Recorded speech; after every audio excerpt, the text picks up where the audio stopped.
everybody, and welcome Hello. to the Mystical Carousel show. Now, tonight we've got some fantastic guests on. We've got Richard Russell, we've got our Mary from over in the Netherlands, we've got our Jacqueline, and we've got our Jen.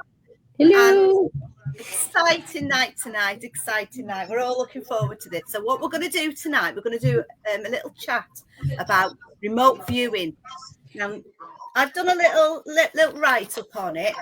Then we're going to read it out, and then we're going to have a good dissect of everything, okay? So what I've been discovering here is there is no top or best remote viewer in the UK. There's no such thing as a professional in any paranormal anything. Nope. There's no such thing as a professional. It's a controversial subject with scientific census or verifiable method for ranking individuals, so it's not recognized as a proven paranormal phenomenon. It is an alleged ability to perceive a hidden subject without the use of the senses and is not a scientifically proven phenomenon. Because it's not scientifically validated, there are no reliable objectives, criteria, or tests to actually rank individuals as top viewers. Now, remote viewing is the practice of seeking impressions about a distant or unseen subject, purportedly sensing with the mind. It is a closely related concept of clairvoyance, an alleged paranormal ability to perceive a remote or hidden subject without the support of senses. The year it was first proposed was 1970 in America. It was originally proposed by a Russell Targ and a Harold Puthoff, and it was subsequently proposed by Swan, Joseph McGeegan, and Courtney Brown. And the idea of remote viewing received renewed attention in the 1990s upon the declassification of documents related to the Stargate project. That's the interesting bit now, the Stargate project. £20 billion research program sponsored by the US government that attempted to determine the potential military applications of psychic phenomena. The program ran from 75 to 95 and ended after evaluations concluded that remote viewers consistently failed to produce actionable intelligence information. So, in the early occult and spiritualistic literature, remote viewing was known as telethesia and traveling clairvoyance. And who uses it?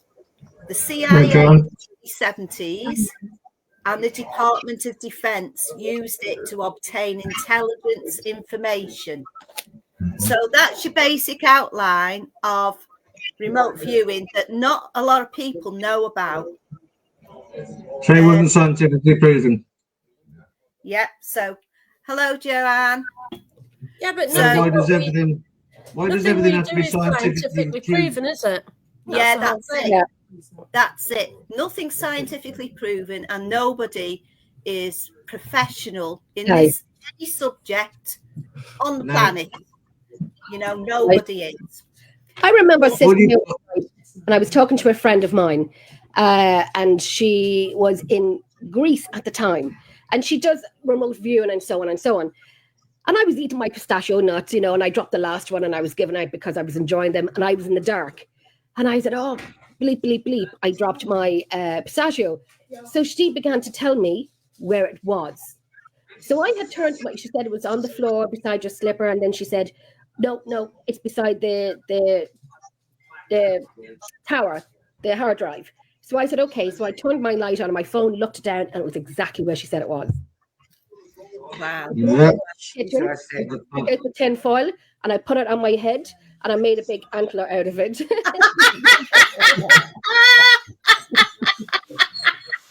it takes a lot to get me to be quiet, but she had me then. Yeah. What about you, Richard? Have you had any experiences with remote viewing that you know of? Not that I know of, but I probably have. I'm not quite sure. I'm not sort of versed in the remote viewing. I may have done. I don't know, but I'll just say no. I've never actually ventured in doing anything sort of remote viewing. The only remote viewing is view that. That's my remote.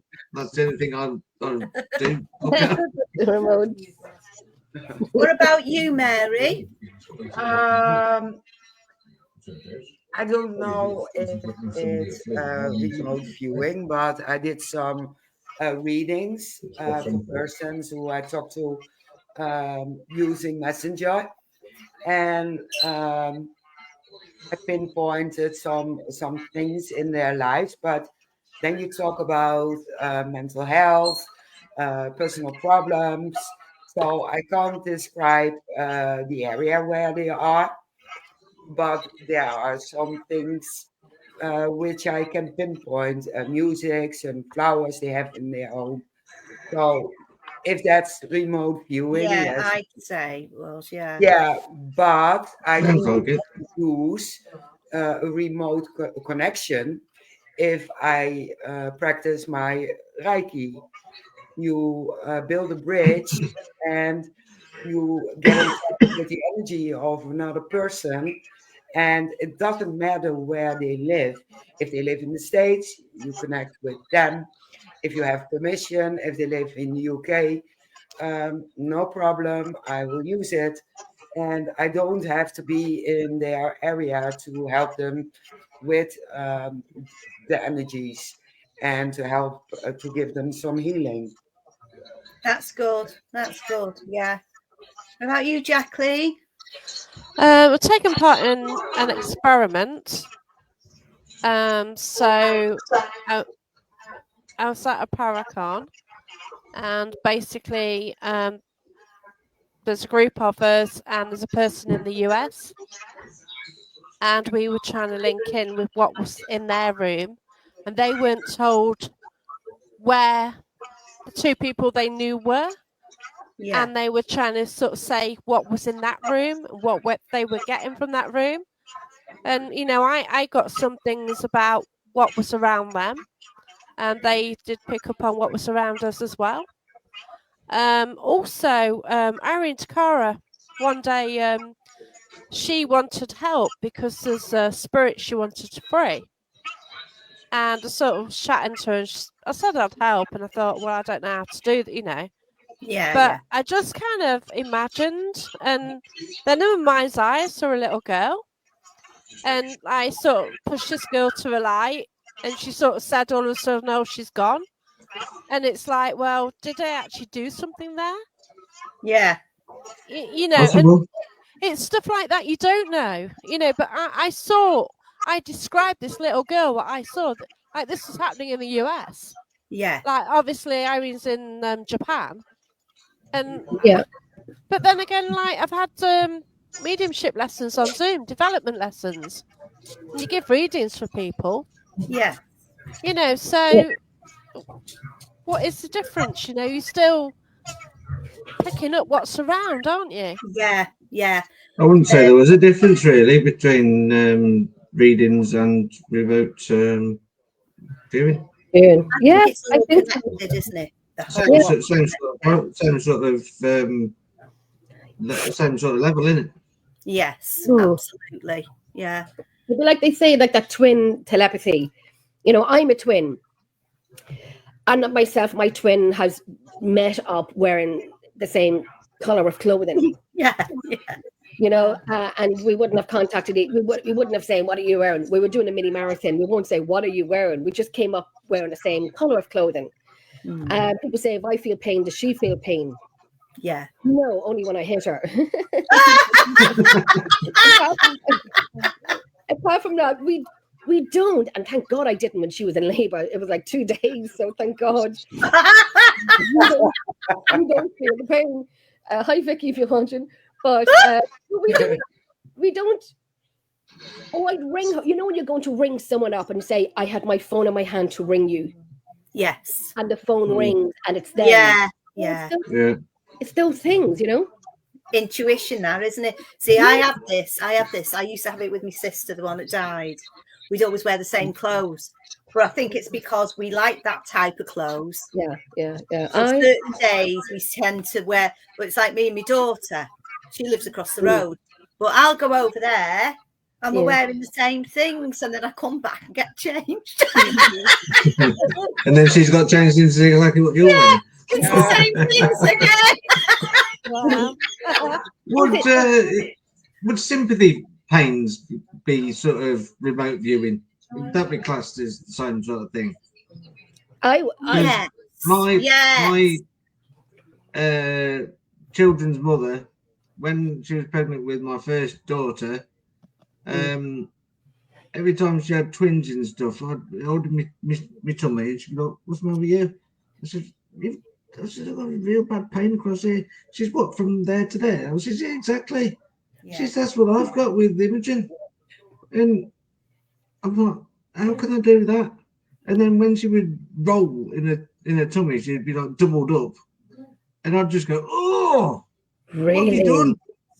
Oh, and I'd really feel the only time I didn't feel the pain was when she was in labour, thank God. There's ways. You know what? I can reflect on that. I can reflect on that, to be honest with you, Richard, because if I've been close with friends or certain members, ladies in the family, I've actually started the same time. I've had to ring them up and I've said, have you started? And they've said yes. So I think it's all because you're on the same level as them. You're thinking the same. Yeah. You know, everything's the same. So I think that's a natural thing to happen. If it's not, then it's not natural. Oh, no. I know. But is it abnormal? Or is it paranormal? Yeah. Will we? I mean, you were saying, Lynn, that they have done tests and so on, and they have no proof that it's real. But if they have proved it as into what they have said, something is somewhere, or someone's wearing this, or you know, you have, like I said, you'll have two people like yourself and your sister were very close. That, you know, would you think the same thing? It's, do you know what I'm saying? If you're thinking the same thing, or you turn up wearing the same clothing, is it coincidence, or is it something that you both thought of at the same time? Even twins being twins. Oh, it's a twin thing. It's a twin thing. Yeah. And me and my twin were complete opposite of each other. Complete opposite. Yeah. Crackers. So, I mean, you hear about twins who separated, or even triplets that have separated. Yes. And they've ended up marrying men, and they've all had the same name, and they're all the same age, and they all look the same, and they all have the same children. And that's incredible. That is just mind-blowing, isn't it? Yeah. The thing is, because it's not scientifically proven, it doesn't have to say that it's not real. No. Because obviously, if so many people, you've got 10 people that all feel the same thing, then you can't say that those 10 people are wrong. That's right. Yeah. Like, the more people that feel it, the more backup you've got. Well, you don't need science. Yeah, to prove that something has happened that you can't understand, you can't explain. Those three, the triplets, the three boys who were separated because they wanted to experiment on them. Will they feel the same? Will they think the same? Do the same? And it turned out that they did. Really, not all the time, but they would. They were completely and utterly identical. It was kind of crazy to look at the three of them, but they had the same. They had the same likes and dislikes, and women that they liked, and clothing, and so on and so on. Not always completely identical, but the majority along the lines. Yes. So they separate them from birth to use them as a test. Yeah. Which was crazy. Mm-hmm. Yeah. Is that those three men in America? Yes. Yeah. Oh, did anybody see that program? I know you did, Jenny. Oh my God. Yeah. Unbelievable, that. Unbelievable. Crazy stuff. It's like I tend to, when I go to my circle on a Wednesday, we do spiritualism and we do all sorts of stuff. But I'm finding myself all year, actually, maybe half of last year, I'm tending to do remote viewing. Now I'm going into people's houses and I don't know where I am, but I have to describe everything that I'm seeing, even to old farmyards, who's in there, what's in there, names a lot. And I've hit the mark every time. Wow. And to me, it's like, oh, that was good, you know. That's what it's all it is. Oh, that was good. But Yeah, it's that, you know, like we have a girl with us, a woman, and that's all she does is remote view. Wow. And half the time she doesn't know where she is. But it does make you wonder, is it just something you're making up in your head? But I did maybe 4 or 5 years ago now. I went to this people will start panicking. what was it now? It was like a bath gong thing where you go, you lie down on the floor, cover yourself up, and they get these gongs. And somebody plays these gongs for about 3 hours and puts you into that vibration. And it's absolutely amazing. I've only been to the one, but it frightened me a bit because what happened with me, when I was lying on the floor, the next thing, it was all like grey fog. And I was outside the building and I was looking over the dock and there was a Viking ship there and there was an old sail ship there and there was 4 very tall grey aliens stood there looking at me. Gosh. Oh, and it frightened me. I woke out of that, but then I went back into it again because it was still going on, and I went straight back in on this vibration. But I felt something to my right, and as I looked, there was 3 little men there. But unbeknownst to me, the girl next to me seen the same little men next between us. But when I looked down by where the gongs, I looked like I had my eye open. I looked down by the gongs, and those 4 tall aliens were stood down there. They had no faces. They had the shape, but there was no eyes. There was nothing there, but they were there looking over. So when it had all finished, I thought it was about half an hour in. It was 3 hours in. It went that fast. We were all asked about experiences, and there was a lot of people in there, you know, from university, you know, and really interesting people. And they were all giving their experiences of what they went through with the bath gong. And I never said nothing. And then one of the women who'd arranged it all, she said she knew me. She said, "Lynn, did you get anything?" And I said, "Well, I did, but I don't want to talk about it." "Well, why not?" So I told them. And this girl said, "I seen the same ones, Lynn, stood between me and you." But the lady who was doing it, she said, "That's fascinating." I said, "And I've got, I met somebody who was telling me about a connection with you. I don't know your name. I didn't know her." And I gave 3 names out. I think there was George, Philip, and Andrew. George was a father, Philip was a husband, and Andrew was a son, and they'd all passed. And they were all there with us. She said the last one passed 2 years ago. And they came to give me a message for this lady. It upset her, and I felt shit then. You know. But it was the fact that I seen these things and somebody backed me up. That's what you need, isn't it? Back up. Yeah. Validation of it. And that vibration I've never felt. Amazing. If you ever get a chance to go to a bath gong, go to one.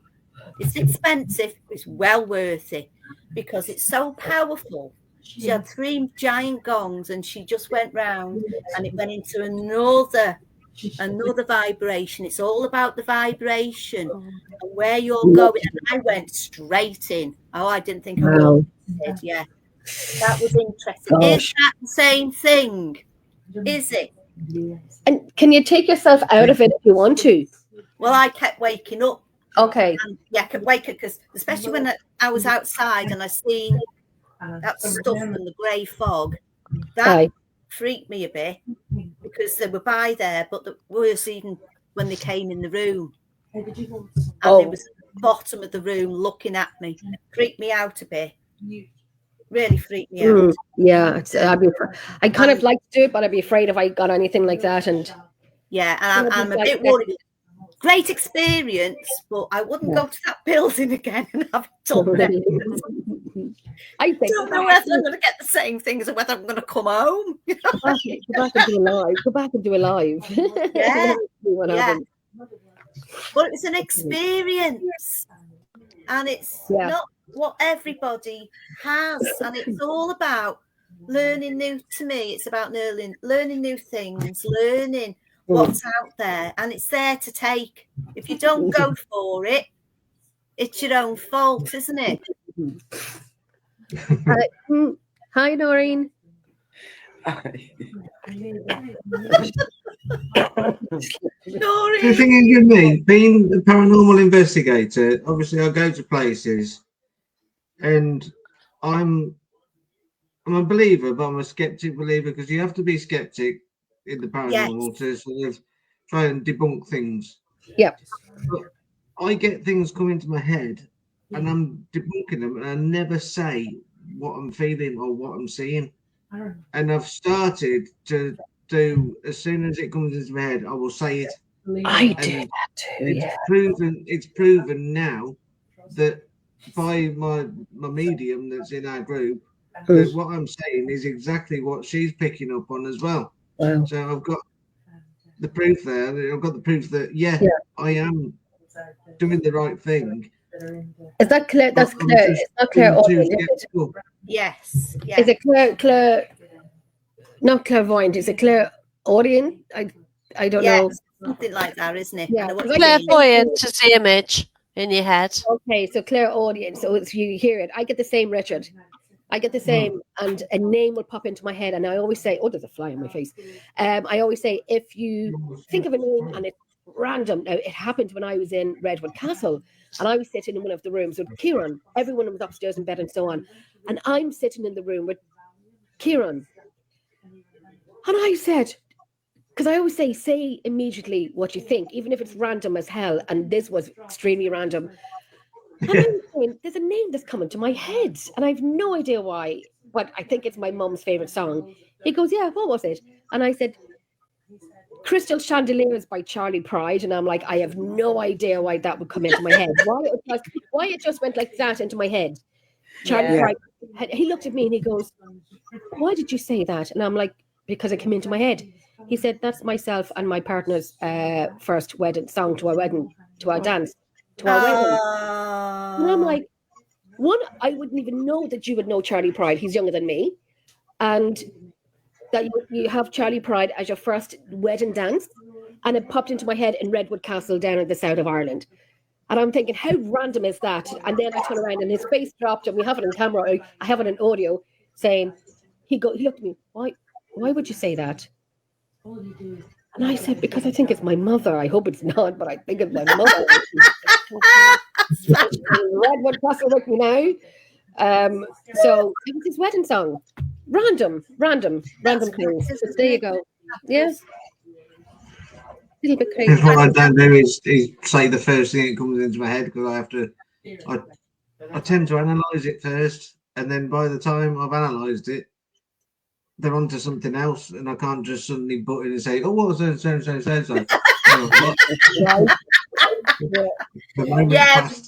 Yeah, it's crackers that really, isn't it? Because I do that all the time, and I things come in my head and I never say anything, but I tell everybody else to say things. So when we shifted buildings a couple of months back, only for a couple of nights. So we went to a different town with our circle and we were there. And all these names were coming into my head. And they said, Lynn, have you got anything, love? I went, well, I don't know whether I have. I don't know whether I'm just making it up or it's just sitting in my head, or I don't know. Well, what have you got? Tell us what you've got.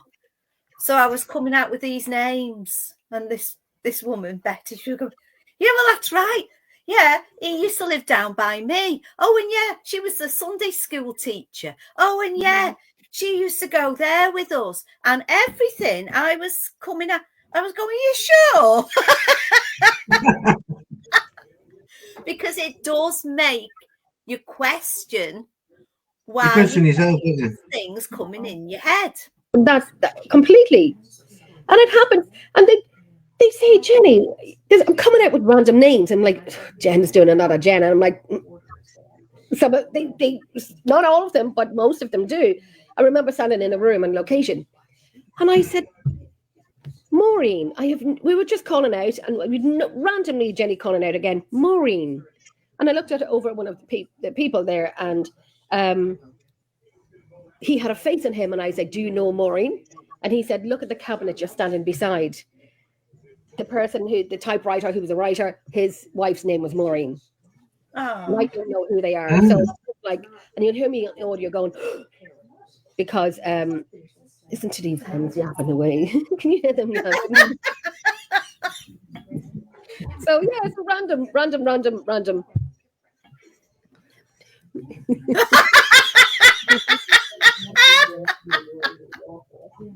But that's what happens when you do development. So when you first start development, it's all about confidence in what you get.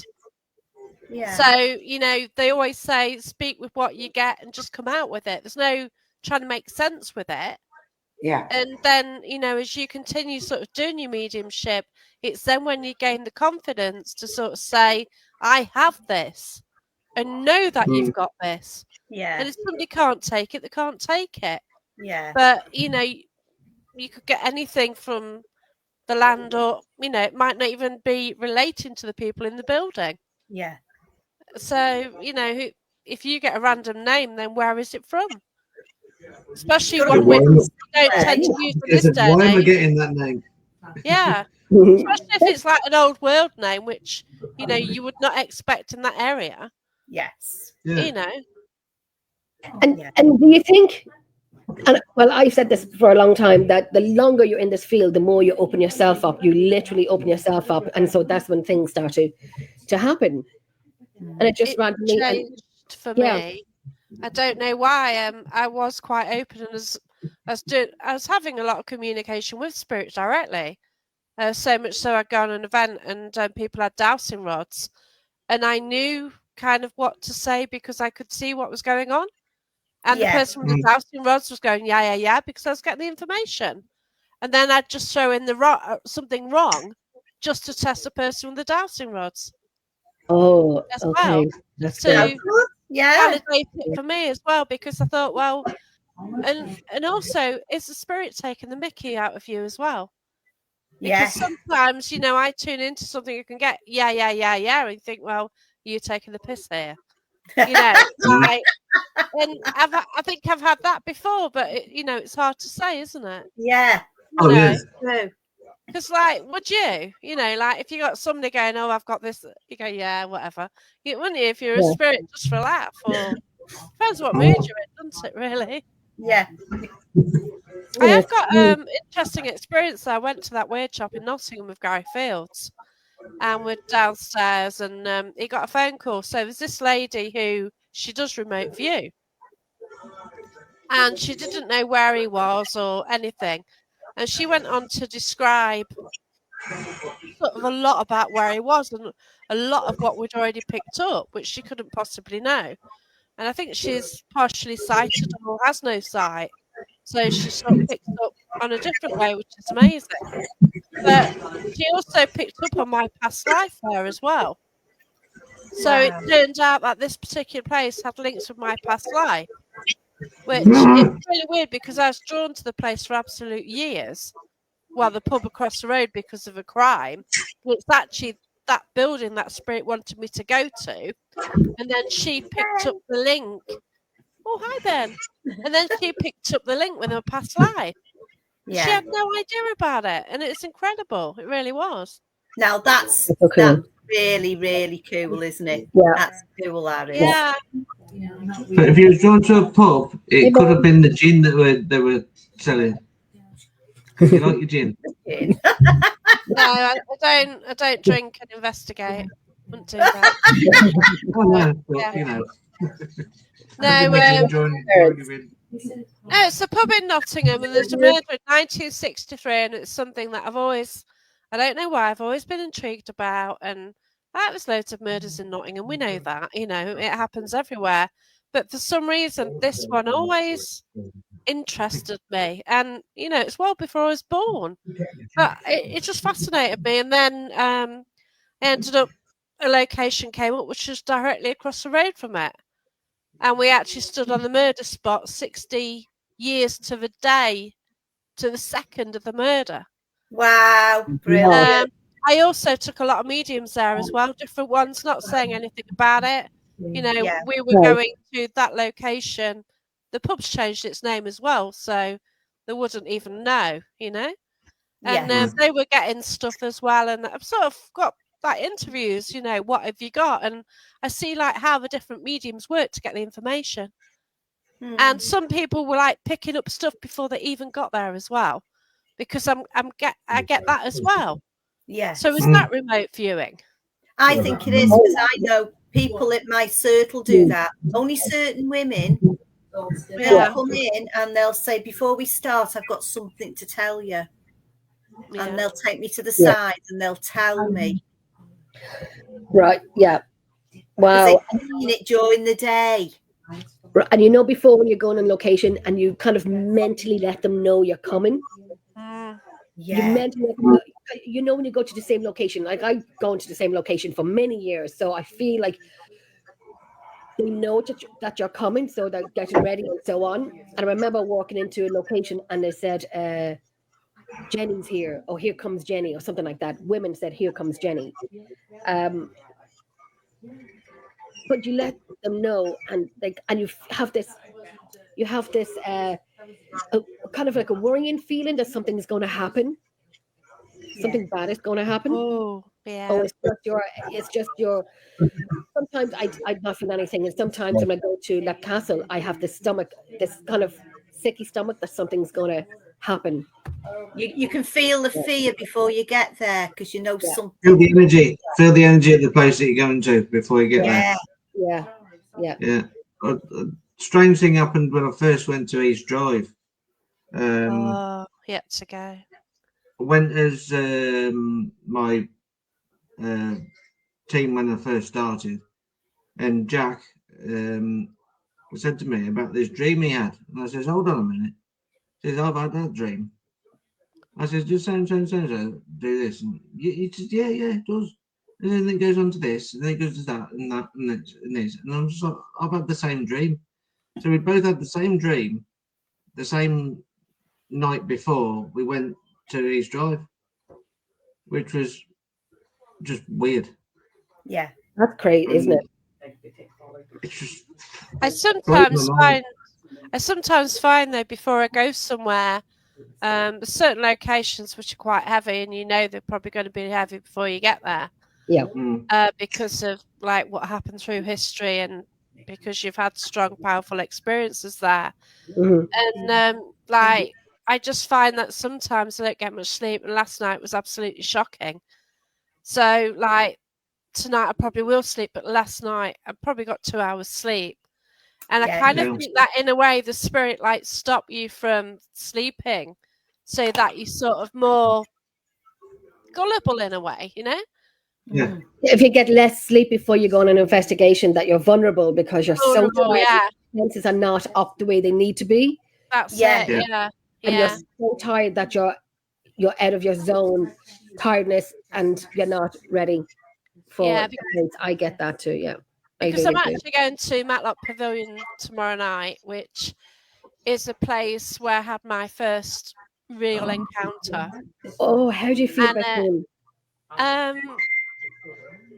Well, I've had a few issues with my car approaching that place as well because it's my mum's car. Right. So I often think originally it seemed like my mum didn't want me to go there, and now she's given up because I've been to worse places, more active places with a lot more stronger stuff happening. Like Yeah. I have had some really that was a strong encounter, let's say. I went somewhere on Saturday and somebody had their first I can't say out of body, but they weren't aware of what was going on, put it that way, experience, and they didn't believe in paranormal, and it's just Fresh meat. yeah. Oh, God, it Yeah, was. yeah, that's the word, literally. No, I'm trying to get. Has I'm trying to get anybody? Patrice to come to Lep Sorry, Castle Jenny, with go us. on. Go Oh on, no, Jen. sorry. No, I was just saying I'm trying to get Patrice to come to Lep Castle with us, and she goes, "I wouldn't know what to do." I said, "I'll know what I want to do with you, fresh meat." Right. Yeah, there must be one area which is special. You make the tea. It's like Has that. Look, anybody had experiences? I think, and you've just twigged something, Jackie. You've just been talking, and my head's going now. Everything's clicking in my head. Right? Has anybody ever gone anywhere and had a really heavy night? Right, and when No. they're on the way home, hi Ben. When they're on the way home, have you been kicked in the back of the seat? No, No, I have. Yeah, you have. yeah, So and it got to the you point follow where through certain her? places I was going, with certain people, and I know that please don't come home with me, and you're just waiting. Please don't kick the back of the seat. So you know you're taking them back home with you. Do you know what I mean? Yeah. Why are you shaking, Angel? I was more frightened of that than anything else. Hi, Nikki. I've had them turn up at my house before. There's one specific one from a She past just had life. the light It out of turned me. up. What did they do, Jackie, when they got to the house? Tell me how it works with you. What when he comes to the house? Yes. Does he just walk in? Does he knock the door? Well, no, it's just one night, and I've got a bird, and it's fine, And one day he seemed to have caught his feet on the cage, and he does. He holds on, he flaps around, and he stretches his wings, and he does that. But he actually got his foot stuck. Well, there's nothing to get it stuck on. Yeah. You know what I mean? And his foot was stuck. Anyway, we went to this location, and we got the guy who used to work for in a past life through trance. And he came through somebody. And I sort of said, "Did you come to my house?" And it's like, "Yeah." And I said, "What did you do with my bird?" And he said, "I held the bastard's foot against the cage." Now, the medium would not know that. No. You know what I mean? Nobody'd know that. And the medium also, I know, it's like, oh my gosh. That's brilliant. Love that. But then, I've asked him questions before when he's come through in trance, and then years later I've asked the same questions and got the same answers. Yeah.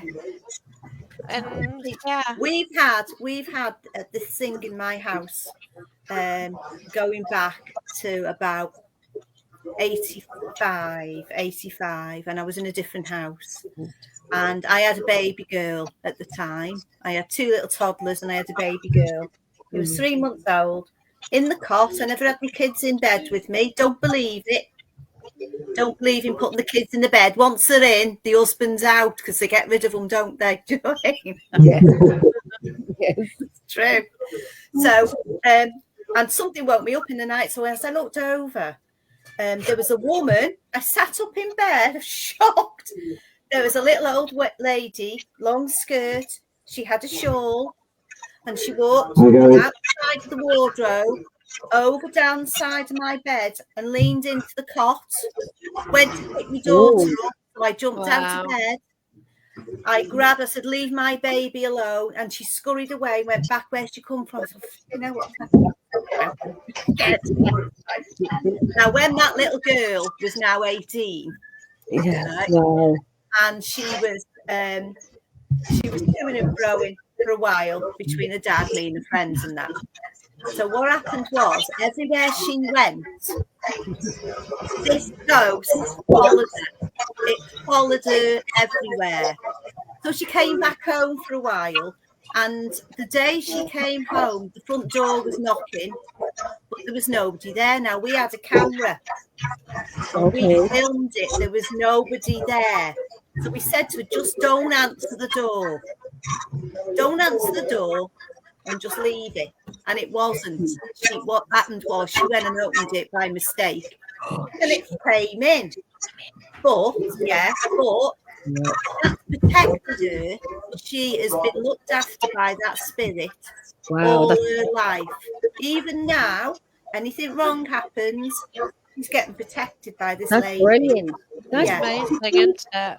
Could be her guardian angel, someone that she knows.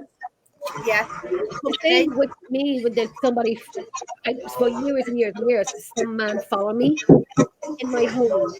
And every location I go to, and even locations I go to for the very first time ever, I'll still have my name being said, but only my name. Doing shows here at home, I'll have my name being said.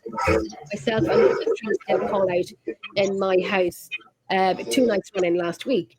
And you have one man's name, finally a man's name being said. So we did it on the first night and we did it on the second night. So we don't know if it's Ulton or Elton. Oh, so we did a call out in my house because there was a man, and I remember sitting on my couch one night years ago, and you know, a few gin and tonics, you know, Billy Big Balls here calling out on her own. Don't learn from me. And I'm saying, like, I know you're here. I've heard you. You've been seen. Then he goes, and I heard him, Jenny. So you hear me, you get him on the recorder, and then you hear me saying, did you try and say something? Did you just try and say something? Because I heard him, Jenny. Yeah. And then I have the only thing I did do with that was loop it. So you have Jenny. But it's a man that follows me everywhere, and we don't know. We might do a little call out to them in the house for a few people. Might call out to the house. Wow. I'm sure we will. Denise is saying, I'm sure we will do a call out. But yeah, it's just, and I never know who it is. Is it my guardian angel? Is it someone that knows me? And I remember one night in a show that I did in America, and it was about 2 or 3 in the morning, and we were talking about everything and anything, and my face just changes because I heard through the microphone or through here beside me, the breath going in. Jenny. And then I'm smiling like this, and I'm like, and I'm looking at the whole panel, and I'm like basically, did no one hear that? No one. I didn't say it on the show, but I listened back to it. No one had heard it, but you can hear the electricity coming through. You know that energy electricity breakthrough. Yeah. You can hear that, and then you do it again, and then you hear him going, Jenny. And that's when I was like, that's freaky, isn't it? Proper freaky. And I was calling out, why are you only saying my name? Why aren't you giving a sentence? Who are you? What is your name? Who are you? But I never know. Someone told me, I think before, was Michael. But I don't know. I do not know. But yeah, it's that attachment that you have. Did it come from an Did it come from a location? It only happened when I started paranormal about 18 years ago. But it took, and it started almost within the first year. After the first year it started. So I have no idea who it is. And you see all this like remote viewing, it's all connected. Like, what about parapsychology? Yeah. I think that's kind of the same thing as well, because you get this energy coming from objects, even touching stuff, don't you? Right. That's when you touch walls on locations. Psychometry, yeah. Yeah. And you bring you put your mind into what. Say if I was in a castle and it you know, you put your hand onto the wall and feel it and imagine yourself living there back in the day. Oh, do you know what? I do that. I do that. Yeah, I do. Yeah, me too. Me too. Do you know what? The first time I can ever recall myself doing something a bit freaky like that, and I mean, years ago, it's one of my first jobs, and it was 1976, and I worked in bee seeds. So it was a nursery that done all seeds and stuff. So our gang from school all got part-time jobs through the summer. We went there, and the boss's daughter was there, and she was a lovely girl. And for some reason, every time she was near to me, I kept getting like, I was looking at things on a house. In my head, I told her what the front door looked like. I told her what colour the door was, and it freaked her out, so she never spoke to me again after that. And I don't even know why I was doing it. It just all come to me. So I must have had some kind of a connection with this girl. Just to freak her out, and I freaked myself out at the same time. That's great. I like that. It kind of like when you get the name right and there's a validation of it. I love it because you're learning and you do doubt yourself, but you're learning. And if you got it right once and it validated, it's good. I like that, and I like to keep going with it. And I always say, if you like I said, randomly, I'm calling out Charlie Pride in Redwood Castle, and I'm like, Charlie Pride in Redwood Castle, like that doesn't happen. Right? And it turned out to be not a validation, but I didn't know it was Kieran's wedding song. I thought it was my mother. Yeah. I don't know. Maybe, I don't know. It's crazy. And I always say, say it. Always say it, yeah. Christmas chandelier. And I give about 3 or 4 names, and they're all jumping in. I'm like, is there an Eve on here? Is there a Patricia? Is there a Sharon? Is there, a Vicky? And all the names. And they're like, Jenny, what are you doing? I'm like, one of them's gonna be true. I just called out all my sisters' names, and because there's so many of them. But and one of them was true. And then I had it was is it an Irish name? I'm not too sure. Philomena, some of those, or Penelope. I had a Penelope, and they looked at me like the head turned 90 degrees. It's like, but then when we listened to the recorder, and then we thought we heard Penelope, and they jumped out of the chair, but it turned out it wasn't Penelope. But I was like, I was like, it wasn't. And I'm like, everybody Welsh on that. but say it. One of them will be true. Say it. So, yeah. Fun. It is fun. What about you, Mary? Do you have anything like that? Background noise. I have so much trouble to listen to everyone. Yeah, And to make it's so sense of bad. it. What's your question again? Right. I said, have you had any experiences like that with names or? Yes. Lynn, can I just ask you, because Gary, who's my demonologist, has said, do you know anybody called Mafanwi? Do you know what? A woman called Mafanwi. Oh, everybody knows I'm a van. We were in Wales now, aren't we, doll?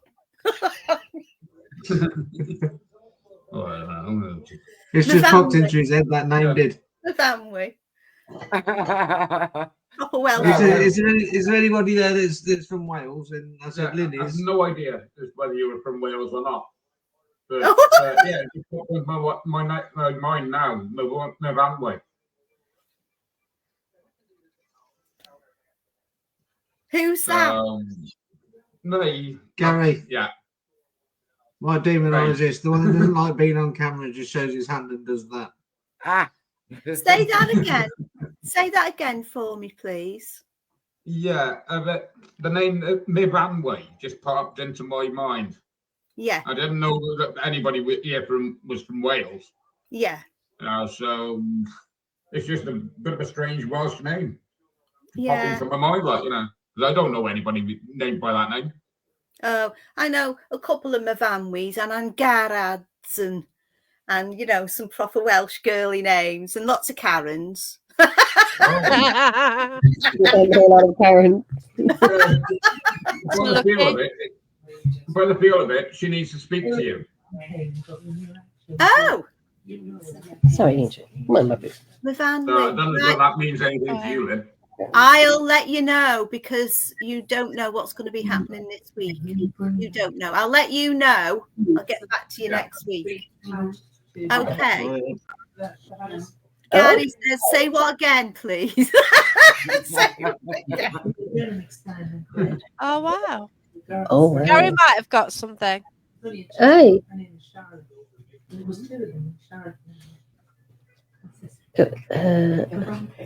Was at a castle last night and hearing Welsh and French with a 23-year-old lady. I've still got to help her. But do you know what? That's quite common round here because we've got abbeys down on the main road. You most probably passed Jacqueline, and it's the one in Greenfield now. We've picked up on, we had more success in reaching people speaking in French around their investigations than anything else. But you're going back a bit, but we were picking up more responses with the French than anything else. It's interesting. French. Mocap, where's Mocap? Mocap, it's Mocap. Never heard of that. Well, I've heard of it, but I can't remember where it is. I think you said it's Stafford, weren't it? Stafford Stoke Way, Gary. Oh, wow. Oh, Cheshire. 57, nice. Wow. Staffordshire. Well, I've never heard of that, and I live in There's a Staffordshire. few down there. There's a few good castles down there. I wouldn't mind doing a tour of their castles, to be honest with you. Oh, listen to that noise. Whose is that? Yeah. Mid-water thingy. Oh, Cheshire. Oh, Cheshire, yeah. Cheshire spraying specialist. Oh, my God. Oh, dear God. Do you know what, Lynn? When you were saying earlier, when you were doing the bath gongs, and you had seen 3 grey people, All right. do you think that they were? You were thinking they were the aliens? I thought there were 4 very tall greys. It's the grey men. Very tall greys, and there was 3 little men. Yeah. These little men, this other girl's seen. But these little men, even though they had clothes on, which is a bit freaky, they looked like little greys. But in fact, they didn't bother me, even though it was a scary thing. It was a scary thing they were doing. Okay. But it was these tall greys. They must have been 10 to 12 foot tall. That brings me to something that I was seeing when I was a teenager. Right. And it was November, and it was a clear night, just stars in the sky. And I remember coming home from my friend's house, and I said to my brother's friend, I said, can you see that up in the sky?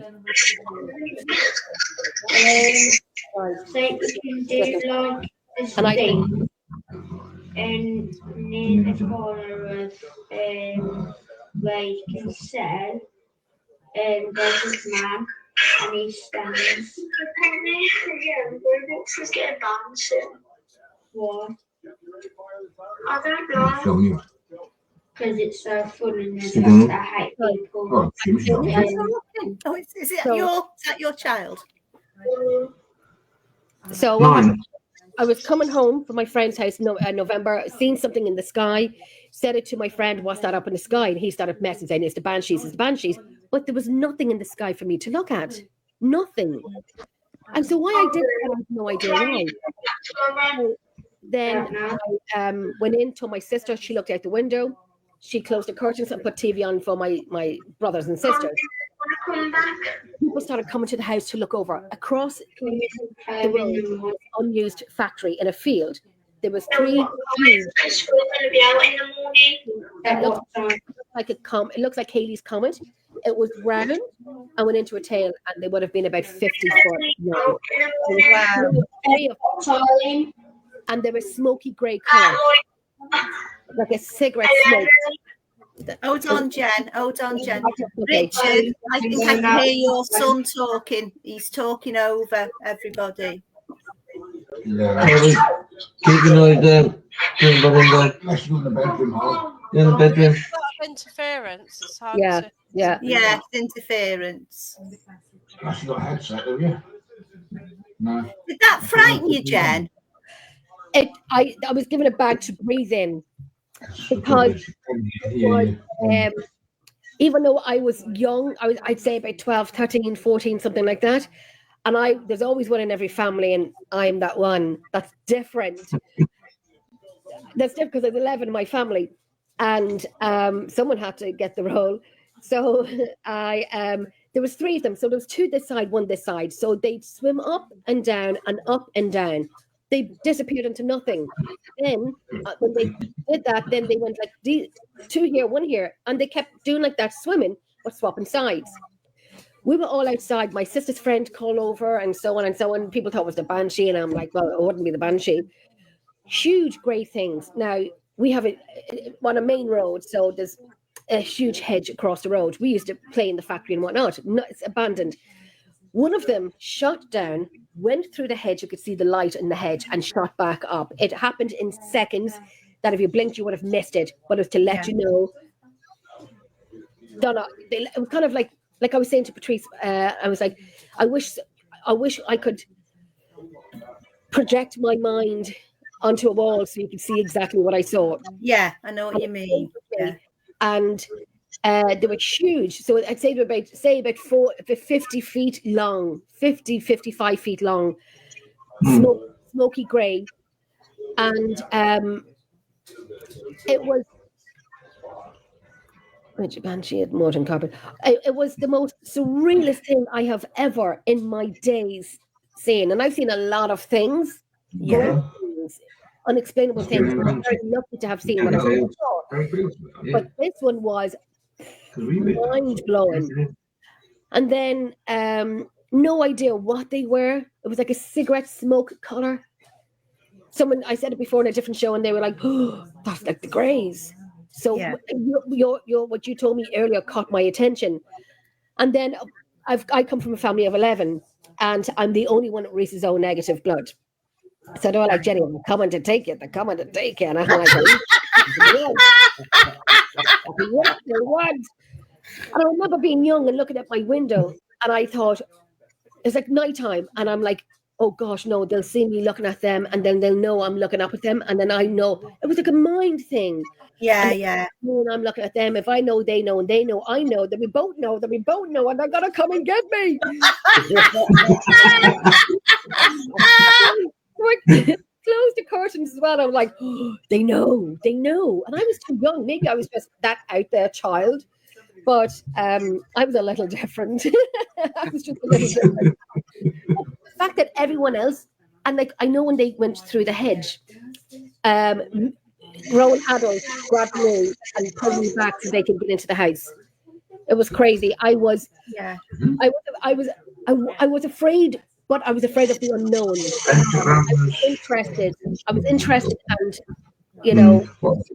wasn't afraid of them. I was just in the unknown. So Hugh says, have you ever had a feeling of deja vu, where for some reason you get a feeling you have been in a place before, or remember saying the exact same words, sentences, actions, and feel I've done this before? Could that be connected to some form of remote viewing, albeit in a sleep state, or maybe a form of astral projection? I was going to come on to that next. It's all, I guess, still a pseudoscience, but I still just wondered That's a good question. And then Gary says, She was great. She was great. He's from Capra in Antrim, County Antrim, and he's joining us in LEP class. We've worked together many times. Love Yeah. Capra.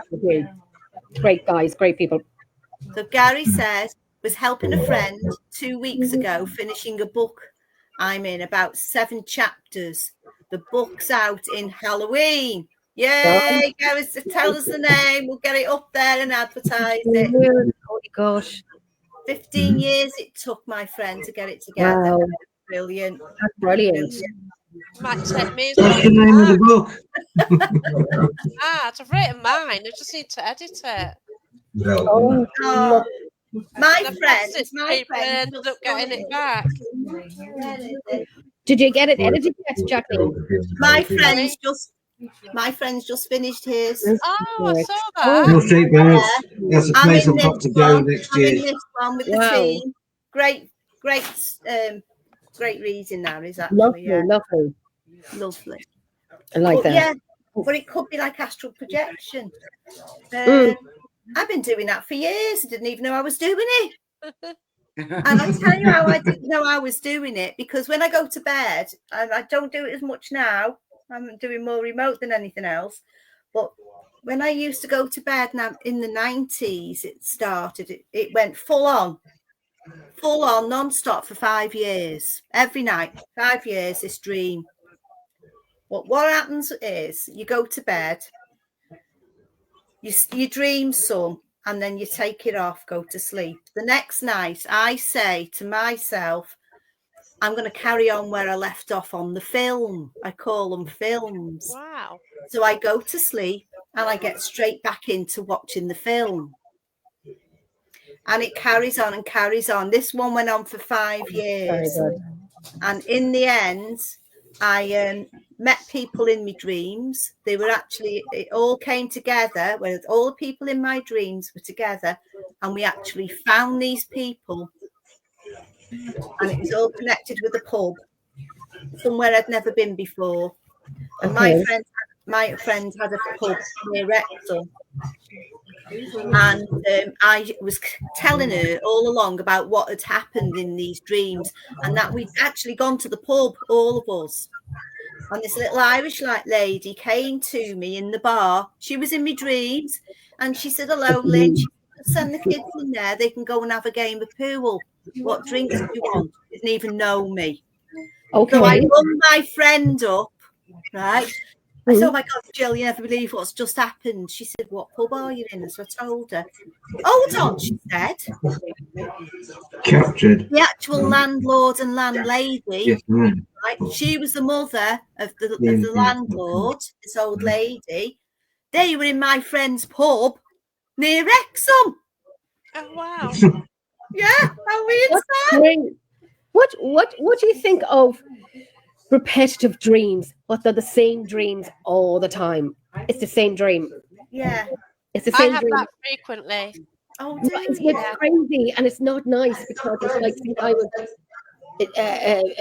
a child in primary school, and I always had this vision of the world ending, and it was just, I was that weird little child, I swear to you, and then I always had a dream about the tsunami, that I start my front door, look over, see this huge white fluffy waves ready to crash. And I'd have these dreams every few years, and I'd wake up and it would just ruin my week.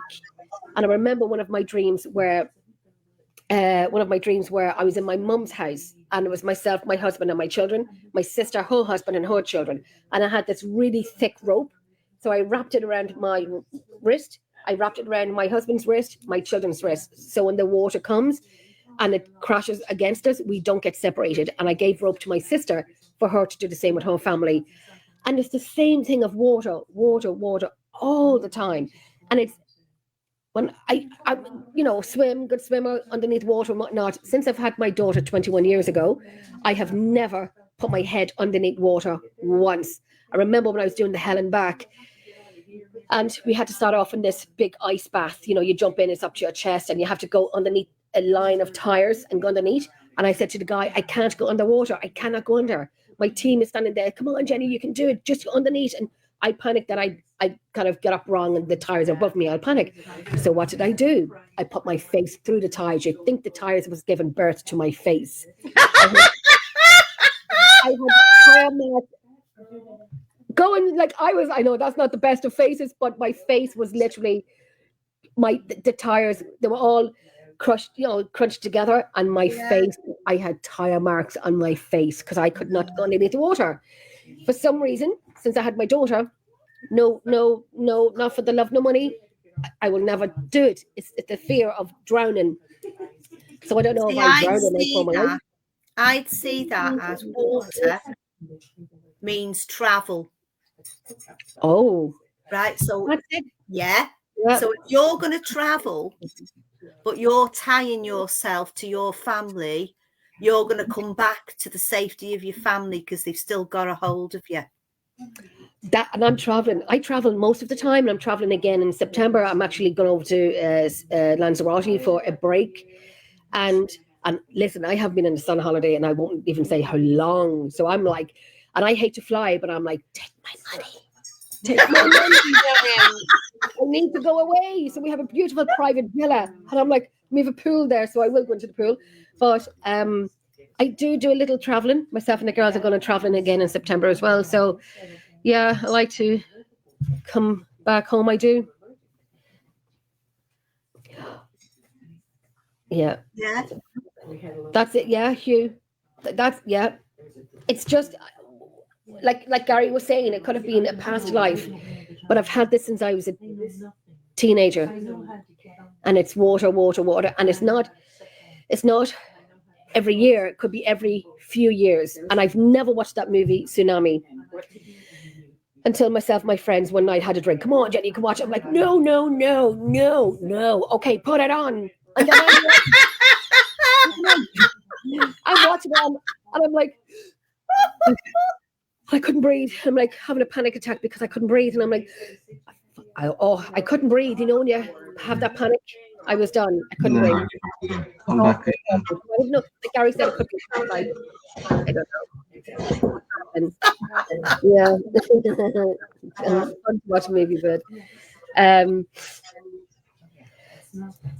Catherine, seeing around you, Jen, with that water. Who's Catherine? Do you know Catherine? No. Catherine. Seeing around you, Jen, with that water. Even now, I'm having a breath now because I'm talking about water. I might have some wine. It's just a shame you can't turn the water into wine. Blonde hair knotted together. Oh my gosh. Do you know who it is? I don't know who it is. Is that who you were before you were Jen? Yes, no, it doesn't. Who am I seeing? More white? Yes, Gary, more white. My water and wine.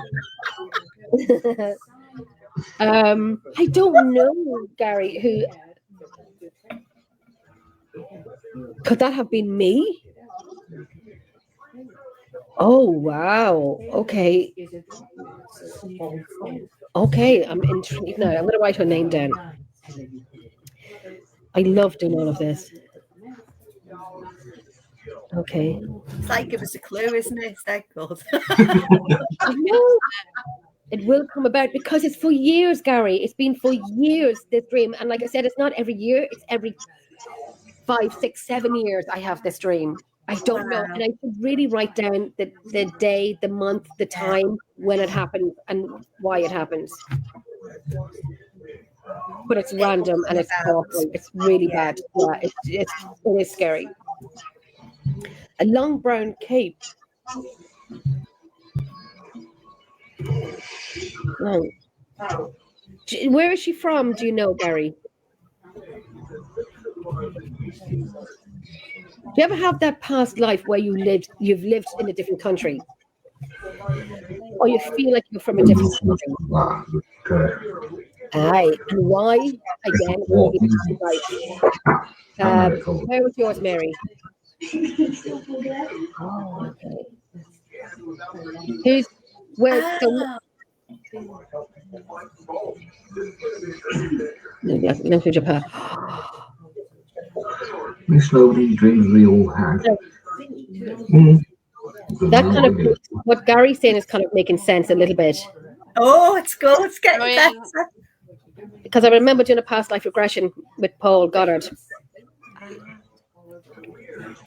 it's getting a little sense because the boat was involved in it, and family members were involved in it.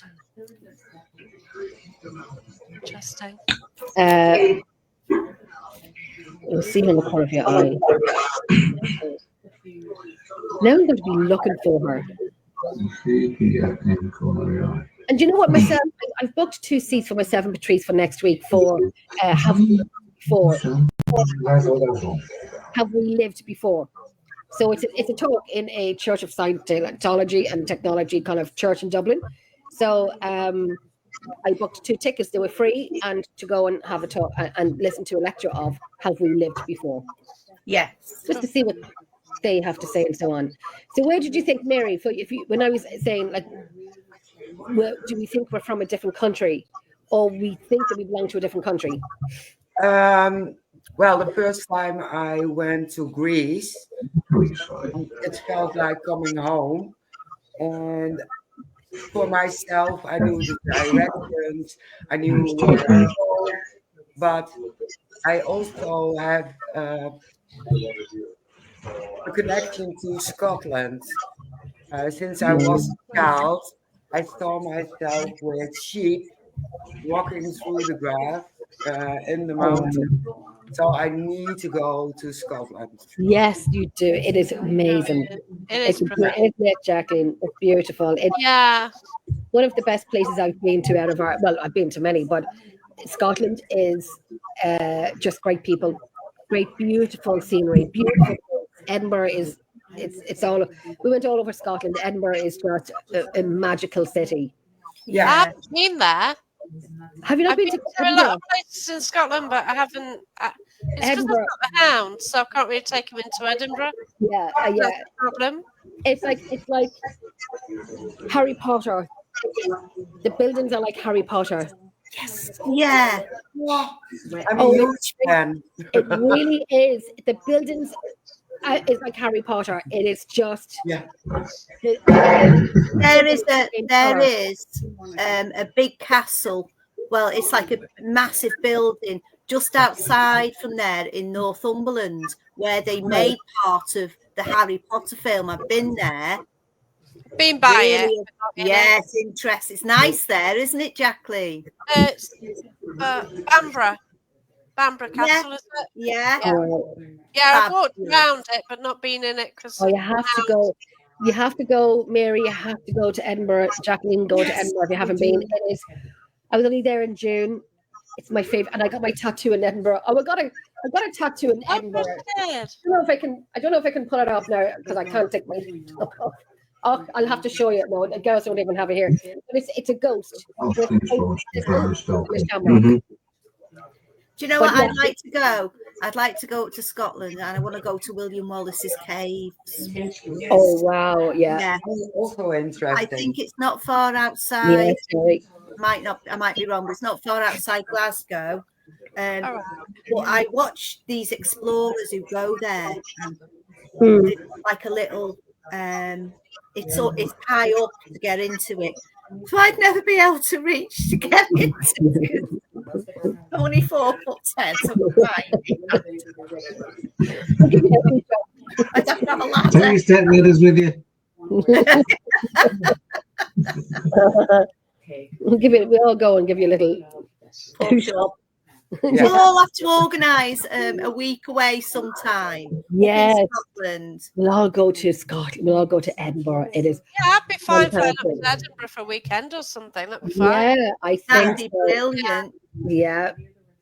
It's a love. It's just. I remember where we stayed was in the Travelodge in the city of Edinburgh, so it was a great spot. And you're in the centre of it. You're in the centre. There's no cabs or anything like that. It's my favorite place to go to. Absolutely. You would be amazed with the buildings. It's like Gothic, and all the buildings are the same stone color. So going to the Gray's Friar grave and seeing little, was it little Bobby, the dog, and it's actually tiny. It was huge, but it's tiny. It's, oh my gosh, it's just the food and over there as well is beautiful, and yeah, it's definitely a place to go to. I only went there once, right? Oh, it's beautiful. Loved it. I was working and I was with two work colleagues, and we took a load of disabled people up there to a caravan in Northumberland. So we spent the day, one of the days, up in Edinburgh. So we went to Park and Ride. It was expensive on the minibuses. Got up there, and we got a bus into the centre of Edinburgh. And then we got another bus, went to see the Royal Yacht, then got back again, went back to this bus stop, got on the bus. And then the next stop, this little guy gets on. He's an alcoholic. He was an old man. So I had all these disabled men sitting there going, "Oh, go on, Lynn, you've tapped there."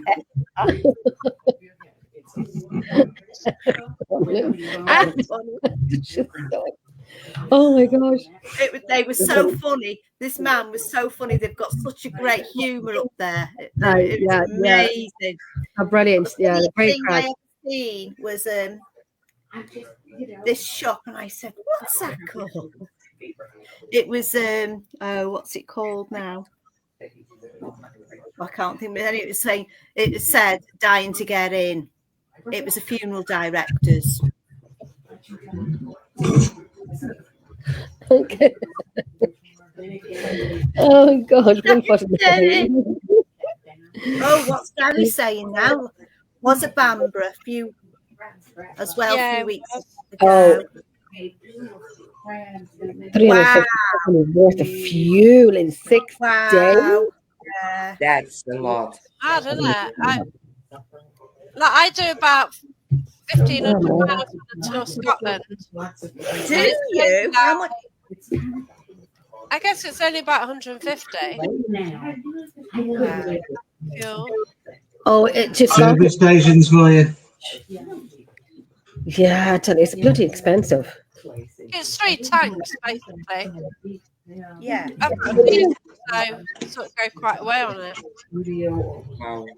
Are you diesel or unleaded? So Kerosene. Kerosene. Oh, knowing Gary,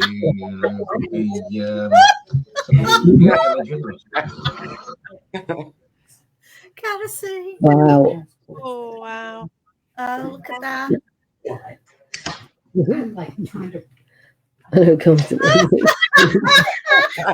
Yeah, we know.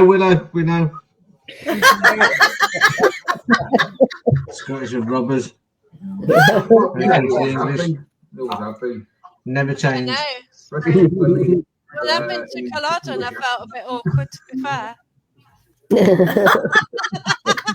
don't like us, do they? My love. Hi, my darling. My hair drive me mad. I think the city that I lived in was Italy. Love Italy. I went to Italy and I cried coming home because I felt like I say love you. Hot guys. I'm going to do Scottish for an audition. So I've got an audition for Panto next week. So I'm going to get Willow to read a bit out so I can practice. Yeah. Okay. Copy the lingo. What's the accent? You're going to learn the accents. Yeah, it's just a bit. Yeah. I once worked with this lad in Chester, and he had family in Ireland, and he used to try and get us.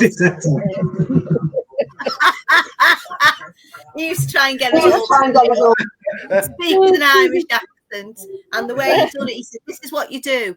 You're in the airport, and you go to the terminal to get your bag, and what you say is, 'Where are our bags?'" What? Was that an Irish accent? I can't even say it myself. Where are our bags? Where are our bags?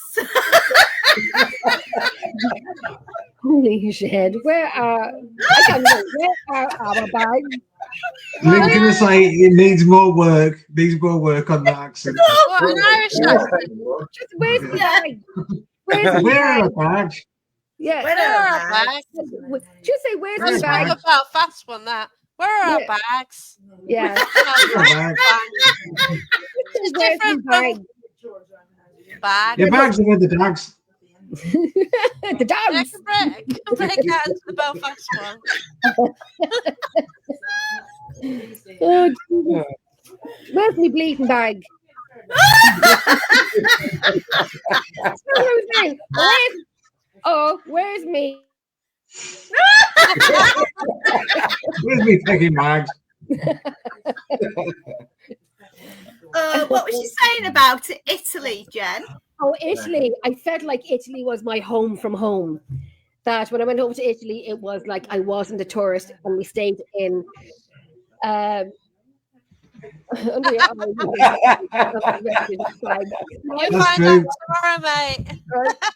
But I just felt like Italy was my home from home. Like I wasn't a tourist. I normally when I travel with people, I stay with them and so on. I just took off by myself, and I just walked around all of Florence.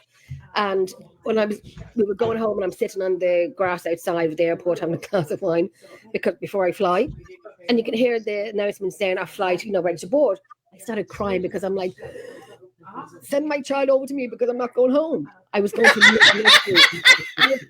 on the streets of Italy, and Patrice lives in Italy, so I got an Italian summer home. Oh, brilliant! I just didn't tell her yet.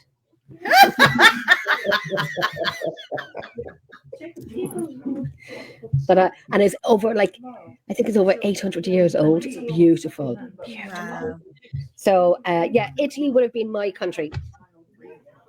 Pug Mahone. Pug Mahone. Pug Mahone. Do you know what that means? No. Pug Mahone. I remember doing a show with a friend of mine, Nando, and I said, Nando, when we start the show, you say Pug Mahone, everyone. And he goes, Jenny, I don't fucking trust you. And I'm like, trust me. So Pug Mahone means kiss my ass. Pug Mahone. Yeah, you didn't spell it right, but I know what you said. Poke Mahone. No. Mahone. So you do say it, Poke Mahone. You got an Italian. Chantel. That was before, though. So you got an Italian. No, I didn't, Chantel. No, I did not. Hot in here. I'm having a flash. No, I didn't. Toad in the hole. Toad in the hole.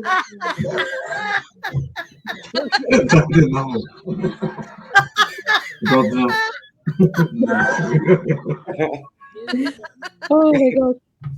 Mary, where's your favourite country? My favorite is Greece, and I went there 32 times.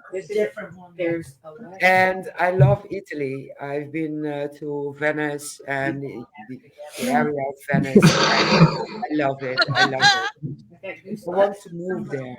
I don't want to see us Toad in the hole tomorrow night.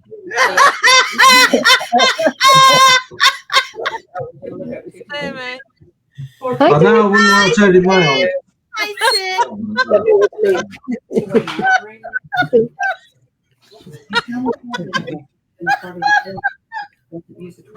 What about you, Jackie? What's your favourite country? I'm kind of intrigued about Mexico. Oh, fabulous. I've been to the Yucatan Peninsula and I've toured it. Been to Merida and one or two places there in the pyramids in that sort of area. And I don't know, it was wrong coming back. It's like I belong there. Yeah. Fucking hell. I want to know. Oh, God, no. Yeah, so it's like for a year, it's just like I felt like I belonged and I wanted to find a way that I could go and work out in Mexico. There's just something about it. It's the right temperature for me. The pyramids, I'm very intrigued by. And that was before I did paranormal. But the Mayan culture, like they say that they abandoned these great big towns and stuff. Cause sake. And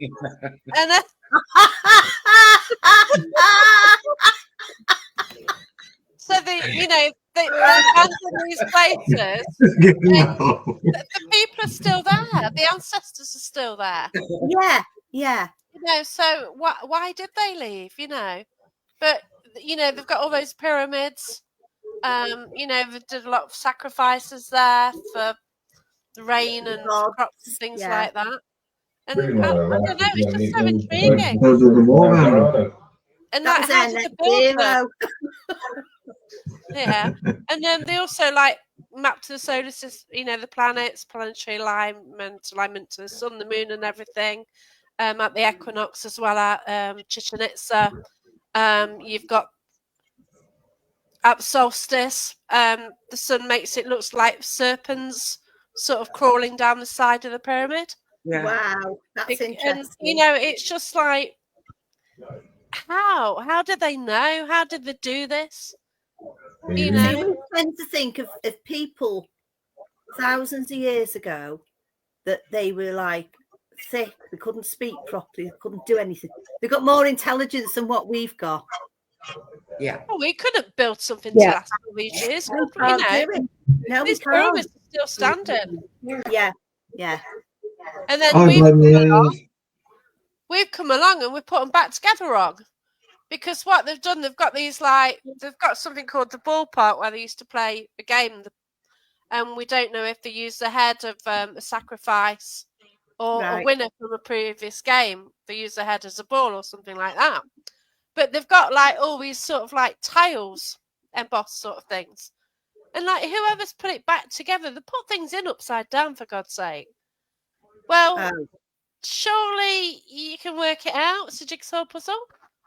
So they've got all these people just to try and rebuild things, and dear, it's blatant, Yeah.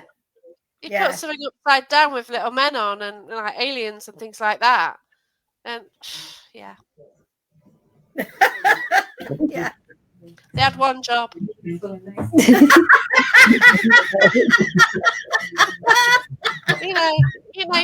all these from an ancient civilization. You cannot put the jigsaw puzzle right. You're right. What about you, Richard? Where's your favourite country? My favourite country is, I would have to say, I like Wales a lot, but that's not a country really, is it? It's just an add-on to principality.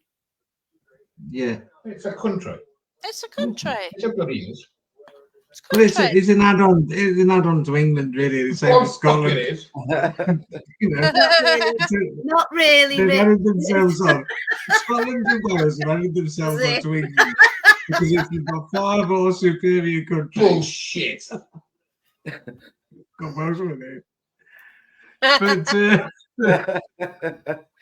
But my favourite place would be Tenerife. Tenerife? Because I like the Mount Tidy. Yeah, I've been up there. Planet of the Apes and all that stuff was filmed there. And it really is sort of, when you come out of the cities and you go to Mount Tidy, it's just total different shape of the landscape. Yeah. It's very barren. And it's like being in a desert, basically. Yeah. And then you get... It's a volcano, isn't it? Yeah. That's still active, though, isn't it? It's still active. It's an active one as well, yeah.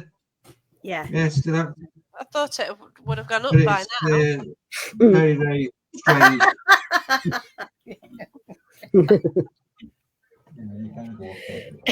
It's like when I went all those years ago, they kind of said, "Oh yeah, that it's due to erupt in this year." I And I'm think sure it that. wasn't that Yeah. many ahead, So Excuse me. yeah. Yeah, it's supposed to. They're waiting for it, and they're going to do a live on it. But I haven't. What? Yeah, that's what they're going to do. They Sounds can like, make oh it yeah, worth. just in case it goes. Huh? Well, they're probably going to get a warning anyway because they know the signs, don't But I they? have. And they said they were going to do a live, and I'm thinking like they're Well, waiting. Nando. Hi, Nando. Hi. Well, Didn't That's like fine.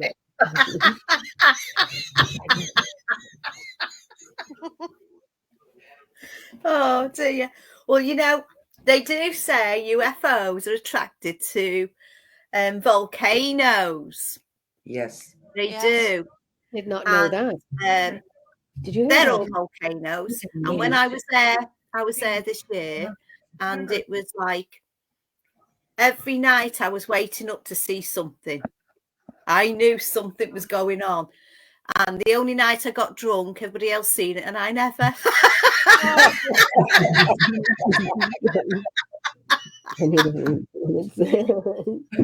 Gary's going off for 2 minutes. Oh, for God's sake, Gary. He needs a wee.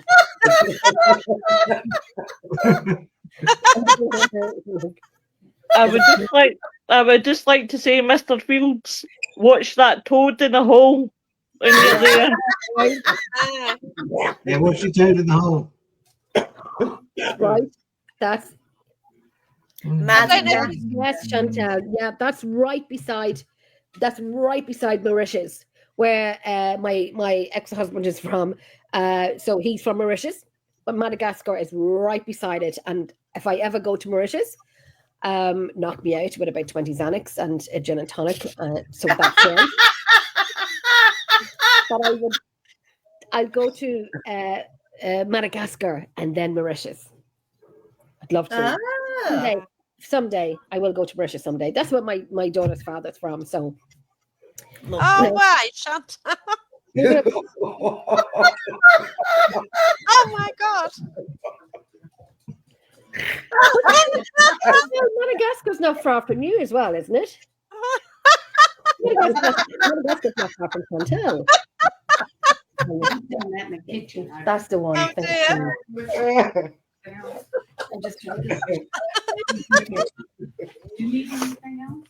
Oh no, I'm okay. Thank you, Doc. I'm okay.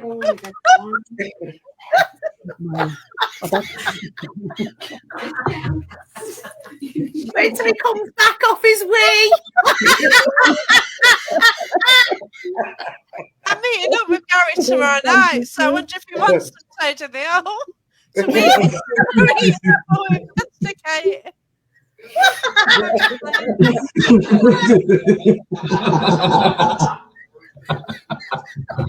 Well, I'm reliably informed by Gary himself. He does at least 3 or 4. So that's fascinating. Jesus. Come on, Minion. Oh, Jesus.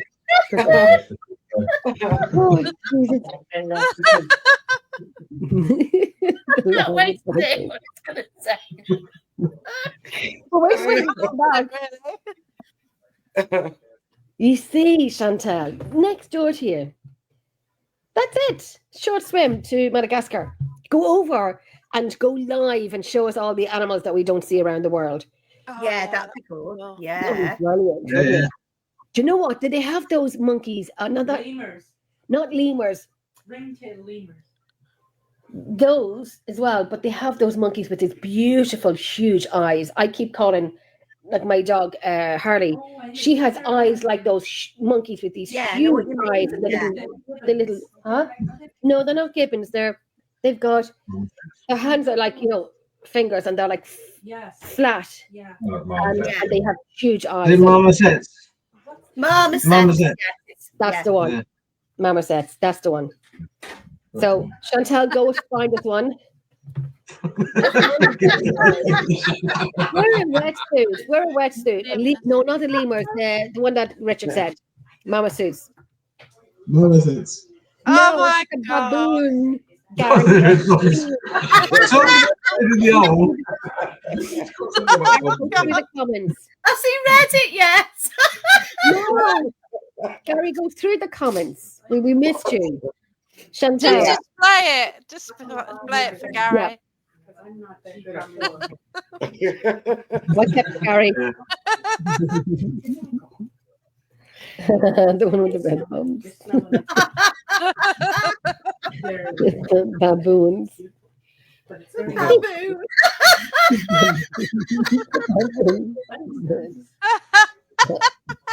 Oh Yeah. my God. Yeah. When's that ever happened, Gary? It does make you think, though. Are their bums really sore? They look sore. They Yeah. do. They got a lot of jalapenos. What's that? He's told about it. Mama said, okay. And why So, do some women want lips like the monkey's arse? Oh, yeah. They do, don't they? They do. Yeah. Skin rashes and stuff. okay. They're rather enhanced. Like, And it's all. yeah. I wonder sometimes when you see them in. I'm going to be alone in the dark with Gary, for God's sake. Don't let him go for a wee in the corner.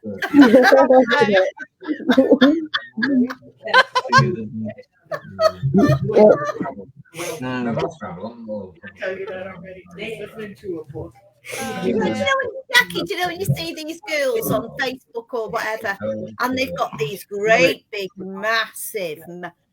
Wow. Is that real? Or Yes, do you it think is. it's plastic? No, it's real, unfortunately.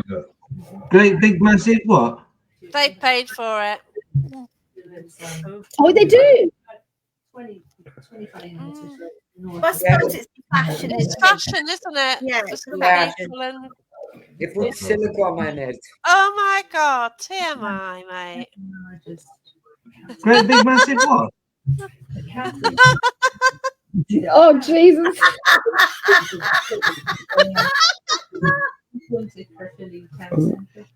Okay. Hi, Lips. Massive lips. Oh, massive one. Massive lips. Oh, massive lips. I thought I misheard you. Oh, I good misheard night. you. No. Good night, darling. Good night. Night, night. Thank you for joining. Oh, bless you. You're warming up, aren't you, for tomorrow? Mhm. Hey, who knows what's going to happen on the stage tomorrow? What happens on the stage What? stays on the stage. Jacqueline, what I would be more worried about is what happens in Gary Field's camper van. See if it rocks from side to side, then that's when I know what's happening. If this van's a rocking, don't come a knocking. He's got his toad in the hole out. God. Oh. Oh dear. Lois. Lois. Lips. Lois is here. Yes, my love. Have you got any experience in remote viewing? I thought you were going to say if I get any experience in Rocking the rocking. Remote viewing, well, I was just remote viewing there.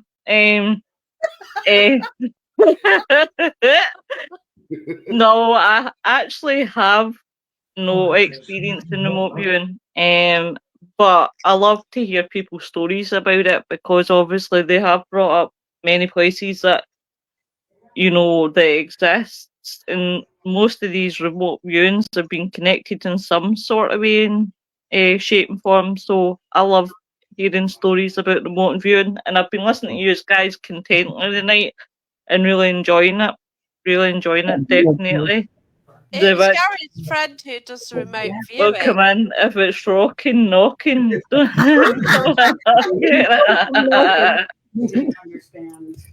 Well, Yeah.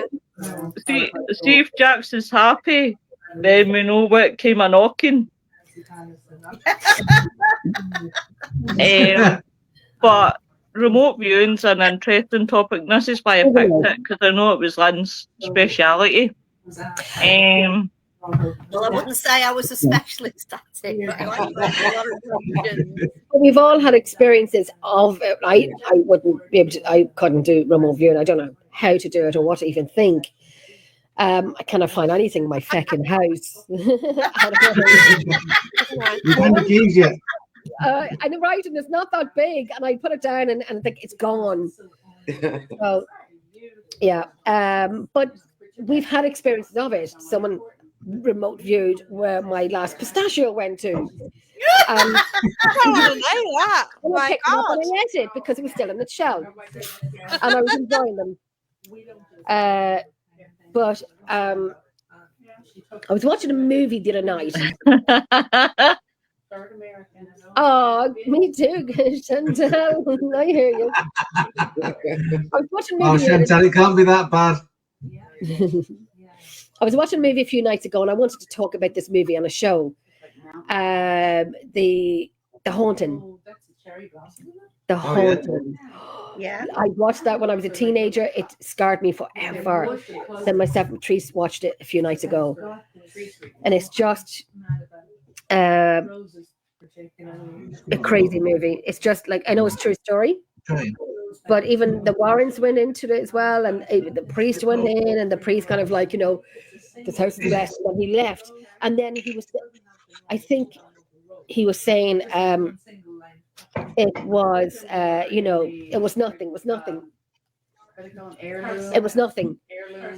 And I'm thinking like, oh my God, this priest is saying like, there's no such thing as ghosts, whatever. And a woman, like, I was watching on YouTube last night.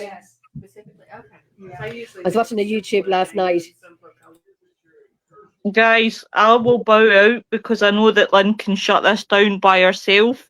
I just want to begin to thank everybody who's come in tonight. Thank obviously all you guys for a wonderful job that you do. And I hope you all have a happy Friday.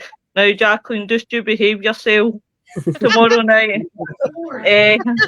But everybody have a good weekend, and I will see you tomorrow night when we talk about cryptids. So that'll be a good one. That'll be cryptids all across the board. But everybody have a good night. I'll speak soon. Bye, everybody. Lila, what are we talking about tomorrow? What? Sorry, Jenny. What are we talking about tomorrow? Cryptids. We're talking about cryptids.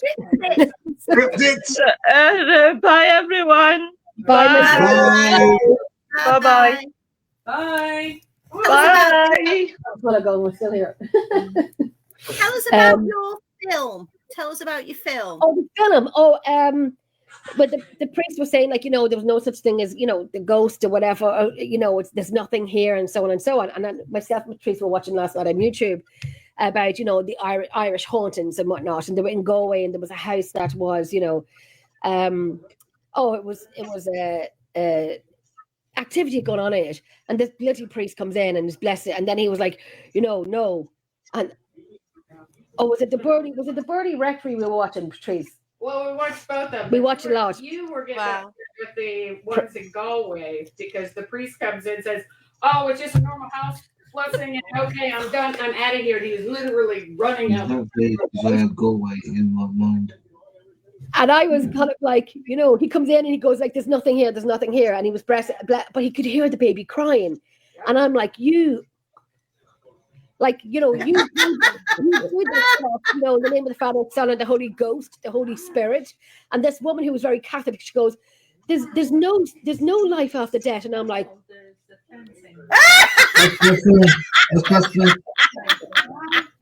yeah. And I was like, that's why I kind of try not to watch as much of them. Oh, fuck. I just can't do it. I'll stop there before I continue because I want. I really want. But the movie The Haunting was a fantastic movie, true story. The succubus was in it, an incubus was in it. Yeah. Not in it. They were like, the storyline of the succubus and the incubus. And when they moved, it followed them. So who was it attached to? I think it was more the wife that was attached to. Yeah. The entity.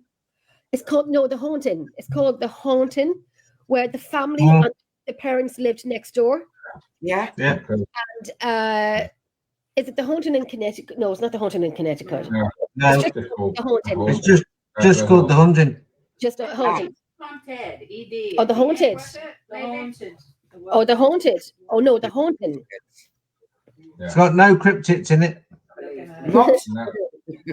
No cryptids. It's called The Haunt. No. Oh no. So it's The Haunted.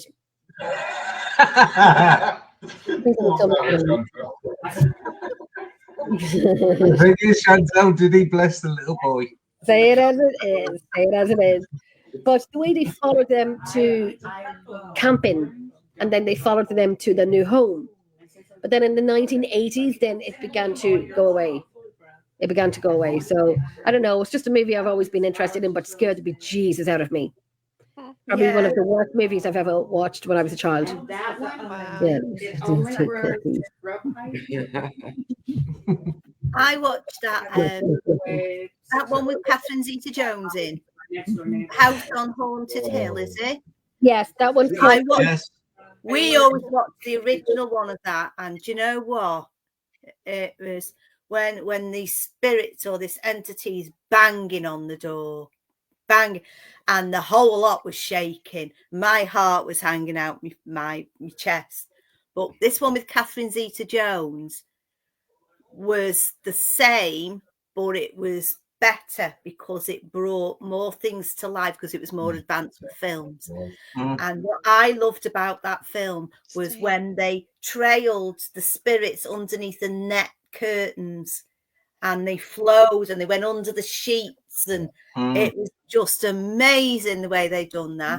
Absolutely brilliant. Oh, Christine, the car. Yeah, It's a good one. yeah, brilliant. Have you ever seen That gives, our Yeah. objects haunted. Yeah. That's a good subject, isn't it? Good film. Yeah, yeah. Right, Mary. No. So it's like 1:46. Are you all ready to say goodnight, everybody? Yes. I think No, I want to it's been a great stay. night. We've had a I want to good- stay. Well, stay then. Stay. I want to stay another 14 minutes. 14 minutes. 14 minutes. I've got to start packing for tomorrow. Yeah. Well, I think it's been a great night. We've had some really good discussions tonight. And thank you all very much for joining us, Mary, Thank you. Jen and Richard. It's Thank been you so an much. absolute pleasure. And thank you to everybody who's listened in tonight and for your responses. We've had a brilliant night. Great laugh. That's what it's about. And hope to see you tomorrow night. Absolutely. Good night. Bye. Jazz hands.